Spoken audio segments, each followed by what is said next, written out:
প্রথমবার আয়োজিত সাফ নারী ফুটসাল দল শিরোপা জিতে সন্ধ্যায় ব্যাংকক থেকে ঢাকা ফিরেছে।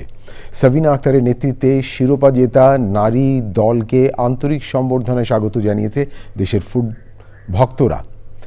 এর আগে থাইল্যান্ডের রাজধানী ব্যাংকক থেকে ঢাকার উদ্দেশ্যে রওনা হয় সাবিনা আক্তারের নেতৃত্বে সাফ ফুটসাল ট্রফি জেতা বাংলাদেশ নারী দল। উড়োজাহাজে সাবিনাদের স্বাগত জানান তাদের সহযাত্রীরা। ঢাকার শাহজালাল আন্তর্জাতিক বিমানবন্দরে ভালোবাসায় সিক্ত ও আবেগাপ্লুত ফুটসল জয়ী নারী দল সবার কাছে আগামীর জন্য দোয়া চেয়েছেন, কৃতজ্ঞতা জানিয়েছেন।